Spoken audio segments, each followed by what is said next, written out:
네, 안녕하세요. 강정훈 평가사입니다. 자, 이번 시간에는 2014도 46669 판결 토지 수용 청구 거부 재결, 그러니까 완전 수용의 각하 재결이죠. 에 대한 소송의 형태 및 상대방에 대한 판례 내용이 되겠습니다. 이거는 27회 이제 기출 2번 문제로 출제된 내용이 되겠죠.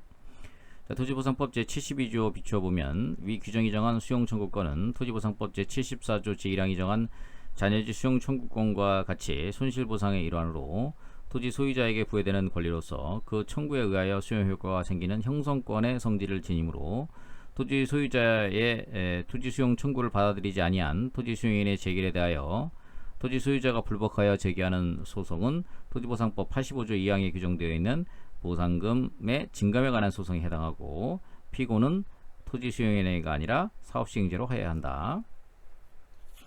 이게 그 74조 그 잔여지 수용 청구하고 내용이 똑같죠. 72조 완전 수용의 각하 재결 이에 대한 불복은 보상금 증감 총소수로 해야 된다라는 판례 내용이 되어 있고요.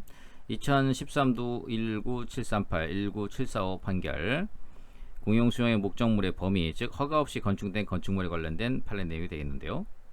토지보상법 제25조 2항은 사업인정 고시가 있은 후에는 고시된 토지에 건축물의 건축, 대수선, 공작물의 설치 또는 물건의 부가 증치를 하고자 하는 자는 특별자치도지사, 시장군수, 구청장의 허가를 받아야 된다. 이 경우 특별자치도지사, 시장군수, 군수 또는 구청장은 미리 사업시행자의 의견을 들어야 한다라고 규정하고, 같은 조의 제3항은 제2항 규정에 의하여 위반하여 건축물의 건축, 대수선, 공작물의 설치 또는 물건의 부가 증치를 한 토지 소유자 또는 관계인은 해당 건축물, 공작물 또는 물건을 원상으로 회복해야 하며 이에 관한 손실의 보상을 청구할 수 없다라고 규정하고 있다. 이러한 규정의 취지에 비춰보면 건축법상 건축 허가를 받았더라도 허가받은 건축행위에 착수하지 아니하고 있는 사이에 토지보상법상 사업이전 고시가 된 경우 고시된 토지에 건축물을 건축하려는 자는 토지보상법 25조에서 정한 허가를 따로 받아야 하고 그 허가 없이 건축된 건축물에 관하여는 토지보상법상 손실보상을 청구할 수 없다 할 것이다. 자, 그 다음에 2012도 22096 해당 위의 이제 사건은 결국 사업인정 전에 허가를 받았더라도 사업인정 고시가 있은 다음에 공사를 착수하지 않았다면 사업인정 고시 이후에 다시 허가를 받아서 해야 된다, 이런 판례 내용이 되겠습니다. 이게 허가를 받지 아니하고 건축행위를 했을 때는 손실보상 대상에 해당되지 않는다라고 하는 판례죠. 자, 그 다음 판례 2012도 22096 이것도 아주 굉장히 특이한 판례 내용이 되겠습니다. 잘 살펴봐야 할 내용이죠. 이거는 이제 보상계획 공고할 때 그 손실보상금을 받을 목적으로만 지정물을 설치한 경우에는 손실보상 대상에서 제외한다라고 하는 판례 내용이 되겠습니다. 자, 토지보상법상 손실보상 및 사업인정 고시 후에 토지 등의 보존에 관한 각 규정의 내용에 비춰보면 사업인정 고시 전에 공익사업지구, 시행지구 내 토지에 설치한 공작물 등은 공작물 등 지작물은 원칙적으로 손실보상의 대상이 된다고 봐야 한다. 그러나 그 손실보상은 공용 필요에 의한 행정작용에 의하여 사인에게 발생한 특별한 희생에 대한 전보라는 점을 고려할 때 토지보상법 15조 1항에 따른 사업시행자의 보상계획 공고 등으로 공익사업 시행과 보상 대상 토지의 범위 등이 객관적으로 확정된 후 해당 토지에 지작물을 설치하는 경우에 그 공익사업의 내용, 해당 토지의 성질, 규모 및 보상계획 공고 등 이전의 이용 실태, 설치되는 지작물의 종류, 용도, 규모 및 그 설치 시기 등에 비추어 그 지작물이 해당 토지의 통상의 이용과 관계없거나 이용 범위를 벗어나는 것으로 손실보상만을 받을 목적으로 설치되었음이 명백하다면 그 지작물은 예외적으로 손실보상의 대상에 해당하지 아니한다고 봐야 한다. 꼭 좀 잘 기억을 해 두시고요. 2012다에 3517 판결 되겠습니다. 손실보상금의 협의에 관한 법적 성질인데요. 토지보상법에 의한 보상의 합의는 공공기관이 사경제 주체로 수행하는 사법상 계약일 실질을 가지는 것으로서, 이렇게 첫 문장이 나오죠. 사법상의 계약이다.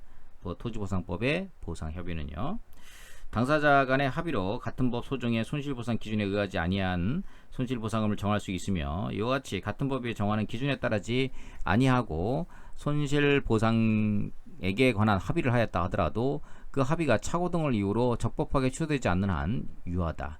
따라서 토지보상법에 의한 보상을 하면서 손실보상금에 관한 당사자 간의 합의가 성립하면 그 합의의 내용대로 구속력이 있고, 손실보상금에 관한 합의 내용이 토지보상법에서 정하는 보상 기준에 맞지 않는다고 하더라도 그 합의가 적법하게 취소되는 등의 특별한 사정이 없는 한 추가로 토지보상법상 기준에 따른 손실보상금 청구를 할 수는 없다, 이렇게 보고 있습니다. 자, 그 다음에 2017-265389 토지보상법에 따라 공공사업의 시행자가 토지를 협의 취득한 경우 일방 당사자의 채무불이행에 대해 민법에 따른 손해배상 또는 하자분 책임을 물을 수 있는지에 대해서요. 자, 판결로지 보시면 한국토지주택공사가 택지개발 사업을 시행하기 위하여 토지보상법에 따라 토지 소유자로부터 사업 시행을 위한 토지를 매수하는 행위를 하더라도 한국토지공사를 상의를 할 수 없고, 한국토지공사가 택지개발사업지구 내에 있는 토지에 관하여 토지 소유자 매매계약을 체결하는 행위를 상행위로 볼 수 없다. 토지보상법에 따라 공공사업의 시행자가 토지를 협의 취득하는 행위는 사법상의 법률행위로 일방 당사자의 채무불이행에 대하여 민법에 따른 손해배상 또는 하자담보 책임을 물을 수 있다. 이 경우 매도인에 대한 하자담보에 기한 손해배상 청구권에 대하여는 민법 162조 1항의 채권 소멸시효의 규정이 적용되고, 매수인이 매매 목적물 인도받은 때부터 소멸시효가 진행된다, 이렇게 보고 있습니다. 그 다음에 2012도 22966 사건이죠. 재결신청 청구 관련된 사건이 되겠습니다. 그래서 문화재청이 수용 절차를 개시한 바 없는 케이스에 있어서는 재결신청 청구를 거부하더라도 거부처분에 해당되지 않는다라고 하는 판결 내용이 되겠습니다. 판결로지 첫 번째 2012도 22966 판결입니다. 판결로지 1. 행정청이 국민의 신청에 대하여 한 거부행위가 항고소송의 대상이 되는 행정처분으로 되려면 행정청의 행위를 요구할 법규상 또는 조리상의 신청권이 국민에게 있어야 하고, 이러한 신청권에 근거 없이 한 국민의 신청을 행정청이 받아들이지 아니한 경우에는 거부로 인하여 신청인의 권리나 법적 이익에 어떤 영향을 주는 것이 아니므로 이를 항고소송의 대상이 되는 행정처분이라 할 수 없다.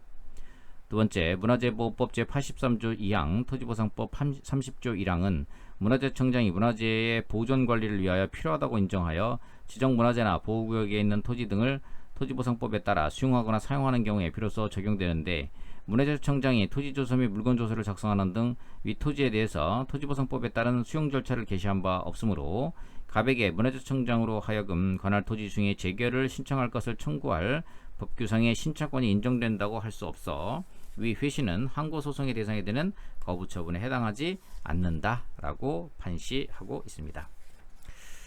자, 오늘은 판례 여기까지 살펴보도록 하고요. 항상 최선을 다하고 포기하지 않는 자세로 임할 때 감정평가사 시험은 꼭 합격한다, 이런 말씀을 드리고 싶습니다. 자, 오늘도 수고 많으셨고요. 항상 건강 유의하시기 바랍니다. 감사합니다.